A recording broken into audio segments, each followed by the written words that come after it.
नाम से जो बड़ा मेहरबान निहायत रहने वाला है। जैसा कि सबको पता है लॉ गेट अनाउंस हो चुका है, उसकी रजिस्ट्रेशन की डेट आ चुकी है और हमारे बहुत सारे स्टूडेंट्स के हमें मैसेजेस आ रहे हैं, कॉल्स आ रही हैं कि सर कब अनाउंस होगा, क्या डेट है। तो इन सारे सवालात का जवाब मैं आपको इस वीडियो में दूंगा, तो हमारे साथ रहें और इन सारी चीज़ों को आप देखें। फर्स्ट ऑफ ऑल आपको बताता चलूं कि इससे पहला जो लॉ गेट हुआ था वो 23 फरवरी को हुआ। 23 फेब को जो इससे पिछला लॉ गेट है वो हुआ।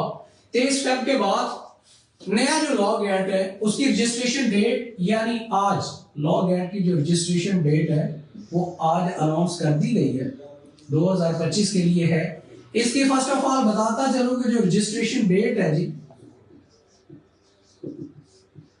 वो है 22 अप्रैल तक। 22 अप्रैल तक आप अप्लाई कर सकते हैं। 22 अप्रैल तक आप अप्लाई कर सकते हैं और जो टेस्ट डेट है, टेस्ट डेट है जी 11 मई। 11 मई से इसकी टेस्ट डेट है। अब बात करते हैं लॉ गेट के सिलेबस के बारे में, इसके स्ट्रक्चर के बारे में। उसके बाद मैं आपको ये बताऊंगा कि हमारा जो सेशन है, हमारा जो पैटर्न है वो किस तरह चलेगा और किस तरह हम आप लोगों की तैयारी करवाएंगे और आपका जो लॉ गेट है वो किस तरह पास होगा। फर्स्ट ऑफ ऑल एक चीज ध्यान में रखें, हर स्टूडेंट को पता है कि लॉ गेट 100 नंबर का एमसीक्यू बेस्ड पेपर है। इसका सिलेबस कुछ इस तरह डिजाइन किया गया है। फर्स्ट ऑफ ऑल बात करते हैं सीपीसी की। सीपीसी इसका 20 नंबर का पोर्शन है। जो इसका क्यूएसओ है वो इसका 20 नंबर का पोर्शन है। उसके बाद जो इसका लीगल एथिक्स का पोर्शन है वो है जी 10 नंबर का। फिर बात करते हैं पीपीसी की। पीपीसी भी इसका 10 नंबर का है। फिर बात करते हैं सीआरपीसी। सीआरपीसी भी 10 नंबर का। उसके बाद आ गया हमारे पास कॉन्स्टिट्यूशन।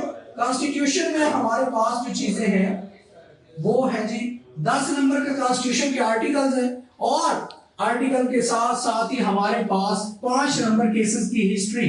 हिस्ट्री के 5 नंबर है। हिस्ट्री के साथ हमारे पास है ज्यूरिस्प्रूडेंस। अब ज्यूरिस्प्रूडेंस हमारे पास 10 नंबर की, क्योंकि 5 की इस्लामिक ज्यूरिस्प्रूडेंस है और 5 की इंग्लिश ज्यूरिस्प्रूडेंस है, इस वजह से इसके मैंने 10 नंबर इकट्ठी लिखी है। और लास्ट पे हमारे पास है जी इंटरनेशनल लॉ। इंटरनेशनल लॉ में हमारा पास 5 नंबर का पोर्शन है। अब इस 5 नंबर के पोर्शन में हमने करना क्या है, हमने इसमें करना यह है कि एक इंटरनेशनल कोर्ट ऑफ जस्टिस और उसके बाद यूनाइटेड नेशंस के ऑर्गेनाइजेशन के हमारे कुछ चैप्टर्स हैं। अब ये टेस्ट है। अब जैसा कि आपको आइडिया हो गया कि 22 अप्रैल अप्लाई करने की लास्ट डेट है और 11 मई 2025 टेस्ट डेट है और आज की डेट है आपको पता ही है 6 अप्रैल संडे का दिन है जी। क्योंकि लॉ गेट की जब भी रजिस्ट्रेशन आई है, जब भी इसका ऐड आता है हमेशा संडे को आता है, क्योंकि गवर्नमेंट न्यूज़पेपर की जितनी भी गवर्नमेंट की न्यूज होती हैं, जितनी भी खबरें होती हैं वो सारी संडे को अनाउंस की जाती हैं। स्पेशली जॉब्स के जो ऐड होते हैं, इस तरह का कोई टेस्ट हो गया, कोई एग्जाम हो गया, तो वो सारा संडे का। आज 6 अप्रैल संडे का दिन है और जंग के न्यूज़पेपर में इसका ऐड आया, जो ऑलरेडी आप लोगों ने हमारी इसी फेसबुक पेज पे देखा होगा, मैंने शेयर भी किया, हमारे व्हाट्सएप जो ऑफिशियल व्हाट्सएप ग्रुप है उसमें भी शेयर कर दिए। अब कल से हमारी नई क्लासेस का आगाज हो रहा है। अब क्लासेस में हम आपको क्या प्रोवाइड करेंगे इस पर बात करते हैं। क्लास हमारी शाम 5 से 7 बजे हुआ करे पीएम डेली। हमारी हर क्लास जो है रिकॉर्ड होती है, यानी हमारे पास पूरे पाकिस्तान से लोग होते हैं, चाहे कोई केपी से हो, पंजाब से हो, सिंध से हो या बलूचिस्तान से हो। हमारी लाइव क्लास ऑन कैंपस होती है। ऑनलाइन क्लास आप अपने घरों में, आप लोगों को क्लास का लिंक शेयर कर दिया जाएगा।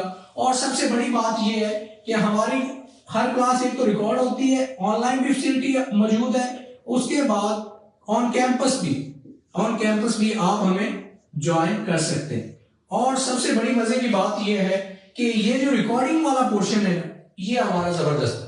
यानी चाहे आप ऑनलाइन पढ़ रहे हैं, चाहे आप फिजिकल पढ़ रहे हैं, लेकिन रिकॉर्डिंग आपको हर हाल में मिलेगी। और हमारी रिकॉर्डिंग सबसे बड़ी चीज ये है कि वो परमानेंट रहती है। किसी एक दिन के लिए, एक घंटे के लिए नहीं होती कि एक दिन के लिए की या एक घंटे के लिए शेयर की तो उसके बाद रिकॉर्डिंग आए। हमारी जो रिकॉर्डिंग है वो हमेशा के लिए रहती, जब मर्जी सुने। और इवन मैं लॉ गेट के कुछ ऐसे स्टूडेंट्स को भी जानता हूं जो मेरे पास पढ़ते रहे, उन्होंने मेरे से लॉ गेट 22 में, किसी ने 23 में पास किया, किसी ने कब पास किया। अगर अब भी उनकी लॉ गैट की बुक गायब हो जाती है ना, तो मैं आपको बताता चलूं कि वो कहते हैं सर हम आपके पास से लॉ गैट की बुक लेने। मैंने कहा यार आपका तो लॉ गैट पास हो गया, तो आपको फिर क्या चाहिए? कहते हैं कि सर जो जिस तरह आपने लॉ गैट की बुक बनाई है ना, यानी पूरा लॉ गैट का जो सिलेबस है ये 70% से 80% 90% तक रेगुलर वकालत है। आपने सारे सिलेबस को साथ में उर्दू में भी डिजाइन किए। इस वजह से हमें जब भी किसी सेक्शन किसी आर्टिकल की इंग्लिश में समझ नहीं आ रही होती, हम उसको समझने के लिए आपकी बुक को खोलते हैं और उससे पढ़ते हैं कि अच्छा इस सेक्शन में इस आर्टिकल में क्या लिखा हुआ है। इस वजह से आपकी जो लॉ गैट की बुक है ना, वो हमें हर हाल में फायदा देती है। सबसे चीज जो है, हमारी जो लॉ गैट की बुक है वो बेस्ट बुक है लॉ गैट के लिए। बेस्ट बुक क्यों है? क्योंकि उसमें सारा सिलेबस जो है 100 नंबर का वो उर्दू में ट्रांसलेटेड है।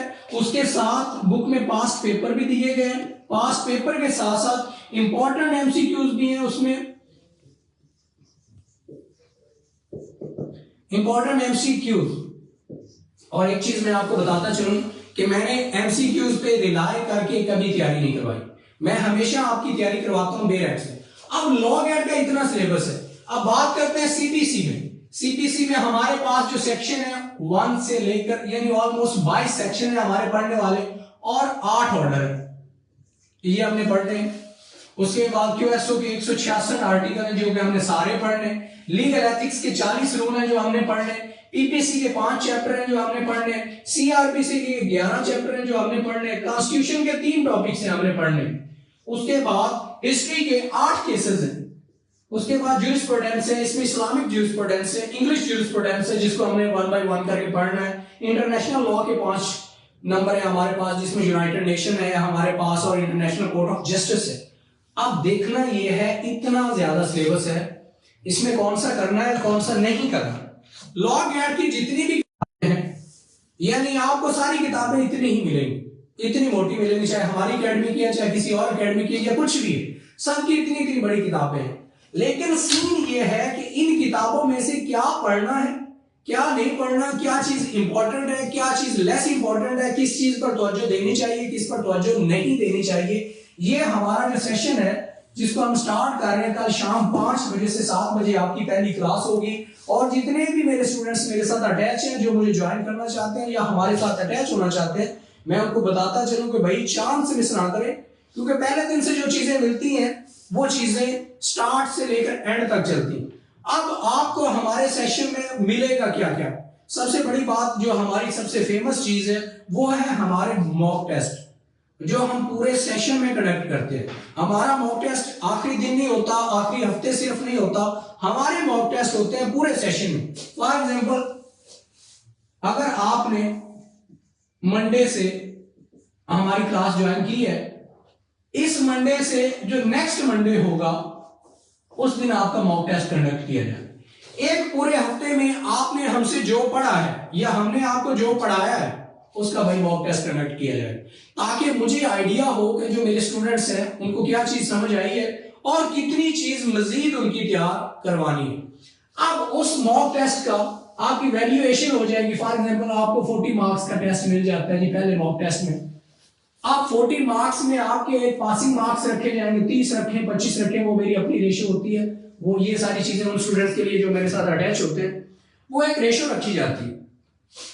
उस रेशियो में क्या होता है कि स्टूडेंट्स को बताया जाता है कि भाई इतने वाला पास है इतने वाला फेल है। फिर इस सेंस में उनको नहीं कहा जाता कि वो फेल है, बल्कि उनको ये रियलाइज करवाया जाता है कि भाई आप इस टॉपिक पर मेहनत नहीं कर रहे, आपका ये टॉपिक कमजोर है।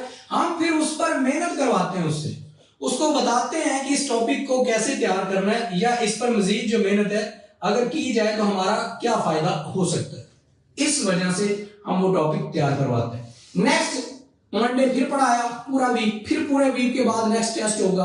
अब जो नया टेस्ट होगा उसके नंबर बढ़ा दिए जाएंगे।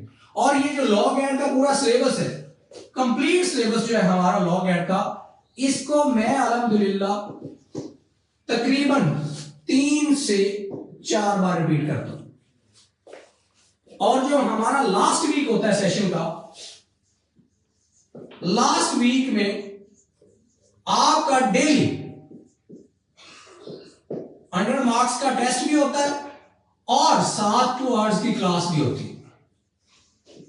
अब इस टेस्ट में, इस क्लास में आपको वो सारी चीजें प्रोवाइड की जाती हैं जिससे इजीली आप अपना टेस्ट जो है, और जो हमारे मॉक टेस्ट होते हैं पूरे सेशन के बाद जो आखिरी वीक में हम बनाते हैं, हमारे मॉक टेस्ट हर दफा डिफरेंट होते हैं। हमारे मॉक टेस्ट में हर दफा नई चीज होती है, क्योंकि जो हमारे यहाँ हमारा पेपर कंडक्ट करता है, लॉ गैट का पेपर कंडक्ट करने वाली जो अथॉरिटी है हमारी एचईसी हर दफा क्या करती है, एक नए पैटर्न के मुताबिक नए पैटर्न को फॉलो करते हुए टेस्ट बनाती है। जो पिछली बार टेस्ट हुआ है, अगली बार वो टेस्ट और होगा, अगली बार वो नया पैटर्न अडॉप्ट करेंगे। आप लोगों ने देखा होगा बाज दफा वो दो चीजों पर ज्यादा फोकस कर देते हैं। अब दो चीजें क्या हैं, ये दो वर्ड में लिख रहा हूं, शैल और मे का वो रौला डाल देते। एक दफा वो इस पर ज्यादा फोकस करते हैं, आप सारे शैल और मे की तैयारी में लग जाते हैं। अगली दफा शैल और मे के क्वेश्चन वो कम कर देते हैं, वो बाकी पैटर्न को अडॉप्ट करते हैं, वो दूसरे पैटर्न पर जाते हैं, आप उसको तैयार करते हैं, नेक्स्ट टाइम वो कोई और पैटर्न अडॉप्ट करके उसकी तैयारी करते हैं। वो चीज आपके ज़हन में नहीं होती। और 90% स्टूडेंट्स, अब एक चीज मैं आपको बताता चलूं, 90% जो स्टूडेंट्स होते हैं लॉ गैट के, वो कहां पे फेल होते हैं? कोई 45 पे फेल हो रहा है, कोई 46 पे फेल हो रहा है, कोई 47 पे फेल हो रहा है, 48 और 49 वालों की तो लाइन लगी होती। अब बंदा देखे एक एक नंबर से फेल होने वाले जो स्टूडेंट्स हैं उनका क्या होगा, तो वो बेचारे सर पकड़ के बैठे होते हैं, सर मेरा एक नंबर से पेपर फेल हो गया, 2 से हो गया, 3 से हो गया, 4 से हो गया। अब ये लोग गलती कहां करते हैं, एक एक दो नंबर पे फेल होने वाले स्टूडेंट्स ये गलती इस चीज पे करते हैं कि इनको लगता है कि यार पहले मेरा एक नंबर से पेपर फेल हुआ है, दोबारा एक मैं निकाल ही लूंगा। वो तो तुक्का दिलाते कि भाई आपने एक नंबर दोबारा तैयार नहीं करना, आपको पूरा 100 नंबर तैयार करना पड़ेगा। 100 की तैयारी करके पेपर में बैठेंगे तो आपका ये एक नंबर निकलेगा, फिर आपके 50 नंबर आएंगे। और पास होने के लिए इस 100 में से आप जब तक 50 नंबर हासिल नहीं करेंगे, पेपर पास नहीं होगा। अब मेरे पास, अगर आप मेरे ऑफिशियल ग्रुप में, जो हमारी एकेडमी का ऑफिशियल ग्रुप है, उस पर अगर आप ऐड हैं तो आप लोगों के खुद वॉइस मैसेज सुने, लोगों के वो जो टेक्स्ट मैसेज है वो देखें, आपको आइडिया हो कि लोग किस किस तरह परेशान होकर आते हैं। और अगली चीज, ये जो लास्ट चांस का सीन है ना, बहुत सारे स्टूडेंट इस वक्त बैठे हुए हैं लास्ट चांस पे, सर हमारा लास्ट चांस है, हमसे पास नहीं होने, 5 बार 6 बार तैयारी की है लेकिन पेपर पास। ओ भाई, आपने जिस भी पैटर्न को फॉलो करते हुए तैयारी की है वो मेरा पैटर्न नहीं हो सकता, क्योंकि मेरे पास जब भी स्टूडेंट आता है मैं उससे ये नहीं पूछता कि आपने कितने चांस लिए, मैं उससे ये पूछता हूं कि भाई मेरे मुताबिक काम करोगे। वो कहता है सर मैं कुछ भी करूंगा, पेपर पास होना चाहिए। तो भाई मैं उनको बताता चलूं कि चाहे आपका लास्ट चांस है, चाहे आपका फर्स्ट चांस है, या आपके 2-3 चांस जाया हो चुके हैं, मेरी एक ही शर्त होती है पेपर तैयार करवाने की। भाई ये जो दिन है, यानी रजिस्ट्रेशन से लेकर आखिरी टेस्ट वाले दिन तक आपने जस्ट मेरे मुताबिक तैयारी करनी। मैं नहीं कहता आप 6 घंटे पढ़ो, मैं नहीं कहता आप 10 घंटे पढ़ो या 15 घंटे पढ़ो, क्योंकि आपने लॉ में पीएचडी थोड़ी करनी है। भाई आपका ये पेपर है, लॉ गैट का पेपर जो हमने पास करवाना, थोड़ी सी तैयारी के साथ, थोड़े से टाइम में आपके अच्छे नंबरों के साथ पेपर जो है वो पास हो जाएगा। और अच्छे नंबरों के साथ पेपर पास करने के लिए कुछ ज्यादा नहीं चाहिए, पेपर पास करना कोई मसला नहीं। अब पेपर फेल क्यों होता है, ये एक बड़ी इंपॉर्टेंट चीज है। पेपर फेल इस सेंस में होता है,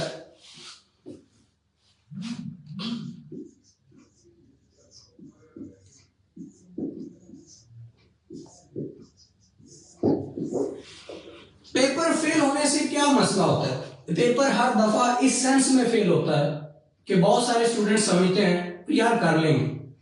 ओ भाई, कर लेंगे इसे नहीं होगा, तैयारी करनी पड़ती है, चीज को सीरियस लेना पड़ता है, फिर जाकर पेपर पास होता है। और बार बार फेल होने की एक ही रीजन होती है, अप्लाई करते हैं फेल हो जाते हैं, अप्लाई करते हैं। बाद में ऐसे स्टूडेंट्स को जानता हूं जिनको आज तक लॉ गैट के सिलेबस के लिए पता कि भाई पेपर कौन सा है, उसका सिलेबस कौन सा है, कौन कौन से टॉपिक्स कर रहे हैं, कौन कौन से नहीं कर रहे। हर दफा बहुत सारे स्टूडेंट फेल होते हैं। तो ये आप लोगों के लिए गोल्डन अपॉर्चुनिटी है कि टाइम भी जाया नहीं करें, अपने चांस भी जाया नहीं करें। और आज ही से, यानी आज संडे है, तो अभी मुझे एक स्टूडेंट की कॉल आई कि सर मैंने पोर्टल पर जाके चेक किया है, पोर्टल अभी ओपन नहीं हुआ। भाई जो ऐड आपको सबसे पहले रईस लॉ एकेडमी की तरफ से सेंड किया गया है, क्योंकि हम आपकी हर चीज पे खबर रखते हैं, हमें हर चीज की पूरी खबर होती है कि कौन सा टेस्ट, कौन सा एग्जाम लॉ गेट का है, सीजे का है, एडीपीपी का है, लीगल इंस्पेक्टर का है, सीएसएस है, पीएमएस है या वन पेपर है। आपके जितने भी एग्जाम है अल्हम्दुलिल्लाह हमसे ज्यादा उसकी कोई खबर नहीं रखता। सबसे ज्यादा सबसे पहले हम उसके बारे में आपको इन्फॉर्म करते हैं, भाई ये चीज अनाउंस हो चुकी है, इसकी तैयारी कर लो। अब होता क्या है, हमारे 90% जो एडवोकेट्स होते हैं, जो लॉयर्स होते हैं, एडवोकेट्स क्या करते हैं, उनको ये लगता है कि भाई हम नूरी मखलूक हो चुके हैं जब से हमने काला कोट पहना। वैसे मैंने तो आज व्हाइट पहना हुआ है, लेकिन उनको ये लगता है कि हमने काला कोट पहन लिया है तो अब हमारे ऊपर पढ़ना फर्ज ही नहीं। ओ भाई, लॉ एक ऐसी फील्ड है, कानून एक ऐसी फील्ड है, या वकालत एक ऐसी फील्ड है कि जिसमें आप जितना पढ़ते जाएंगे, जितना इसमें इंडल्ज होते जाएंगे, उतना आप निखरते जाएंगे, उतनी आपकी वैल्यू बढ़ती जाएगी। वो बड़े बुजुर्ग कहते हैं ना कि पुराना चावल नए चावल से हमेशा महंगा होता है। तो वो बात यही है कि जितने जितना आप वकालत में टाइम देते जाएं, वकालत में खाली टाइम ये नहीं कि आना है बारों में बैठ के चले जाना, नहीं। वकालत में वो लोग इंपॉर्टेंट होते हैं, उन लोगों का टाइम इंपॉर्टेंट होता है जो किताबों को टाइम देते हैं। हमेशा बड़ी फीसें बड़ी किताबें पढ़ने वालों को मिलती है, हमेशा बड़ी फीसें बड़े केसेस उन लॉयर्स को मिलते हैं जो अच्छी तरह कानून पढ़ते हैं, जिनकी कानून पे ग्रिप है। कभी भी किसी नालायक वकील को लाखों करोड़ों के केस नहीं मिले। हमेशा कॉम्पिटेंट लॉयर्स को, बड़े लॉयर्स को बड़े केसेस मिलते हैं। वो बड़े लॉयर इस वजह से होते हैं, वही पीपीसी आपने पढ़ी हुई है, वही सीआरपीसी आपने पढ़ के लॉ किया है, वही क्यूएसओ आपने पढ़ के एलएलबी किया और वही क्यूएसओ उन्होंने पढ़ के एलएलबी किया है। लेकिन आप में और उनमें फर्क क्या है? आप लोगों ने क्या किया, एलएलबी करने के बाद पीपीसी को, क्यूएसओ को, सीपीसी को, यानी लॉ को ही पढ़ना छोड़ दिया। और जो आज टॉप पे बैठे हैं, जो पाकिस्तान के बड़े लॉयर बन के बैठे हुए, बड़ी बड़ी लॉ फर्म्स बना के बैठे हुए, इन लोगों ने क्या किया? इन लोगों ने ये किया कि इन्होंने तब से लेकर आज तक लॉ को पढ़ना नहीं छोड़ा। अगर आप ही अच्छा लॉयर और एक बेहतरीन वकील बनना चाहते हैं तो एक चीज तो आपको करनी पड़ेगी, वो ये है कि आपको लॉ पढ़ना पड़ेगा, लॉ तैयार करना पड़ेगा। ये जो लॉ गेट का आपका 100 नंबर के एमसीक्यूज बेस पेपर है ना, इस 100 नंबर के पेपर को तैयार करने के लिए आपको ये सारा सिलेबस फॉलो करना पड़ेगा। 1 2 3 4 5 6 7 8, इसमें 2 सब्जेक्ट है, इस्लामिक है, एक इंग्लिश है। इसको इस वजह से 8 और 9 कह लें, और 10, ये 10 टॉपिक्स का पोर्शन है जिसको पढ़ के आपका जो लॉ गेट है वो पास होगा। अब कैसे पढ़ना है, कौन सी चीज इंपॉर्टेंट है, कौन सी चीज लेस इंपॉर्टेंट है, ये मैं आपको बताऊंगा। कल से मेरी क्लास स्टार्ट हो रही है, शाम 5 बजे से 7 बजे और ऑनवर्ड क्लास चलती है। आप हमें ज्वाइन कर सकते हैं, पेपर पास होके रहेगा, बिल्कुल परेशान नहीं होना। जितने भी चांस ले चुके हैं, जितनी भी तैयारी पहले कर चुके हैं, वो मैटर नहीं करती। आपने एक पैटर्न फॉलो करना है, क्योंकि बिना तैयारी के और बिना गाइडलाइन के आपका टाइम भी जाया होगा, पैसे भी जाया होंगे, और आप बार बार फेल भी होंगे। बार बार फेल होने से बचने का क्या तरीका है? उससे बचने का एक ही तरीका है कि भाई तैयारी करो। आप फेल होने के नुकसान क्या है, ये एक बड़ी इंपॉर्टेंट चीज है। जब भी आप किसी टॉपिक में, किसी एग्जाम में, किसी मकसद में नाकाम होते हैं, कामयाब नहीं होते, तो आप पर मायूसी छाने लग पड़ती है। उस मायूसी से बचना है, उन सारी चीजों से बचना है और अपना लॉ गेट पास करना है। अपनी दुआओं में याद रखें। अल्लाह हाफिज। और वो स्टूडेंट्स जो हमारे साथ ज्वाइन करना चाहते हैं, मैं उनको बताता चलूं कि ये हमारा ऑफिशियल नंबर है, इस पर आप कॉल कर सकते हैं, मैसेज कर सकते हैं और हमारी जो क्लासेस हैं वो ज्वाइन कर सकते हैं। लॉ गेट की जो हमारी बुक है वो भी ऑर्डर कर सकते हैं, क्योंकि लॉ गेट की जो हमारी बुक है ये तो पाकिस्तान की अल्हम्दुलिल्लाह सबसे नंबर 1 किताब है, जो इस वक्त लॉ गेट के हवाले से पढ़ी जा रही है और जिसको पसंद किया जा रहा है। मैंने वहां पे ये बुक पहुंचा दी अल्हम्दुलिल्लाह, जहां पे सवाल भी पैदा नहीं होता। उसकी रीजन क्या है कि लोगों को पता है कि ये किताब क्या चीज है।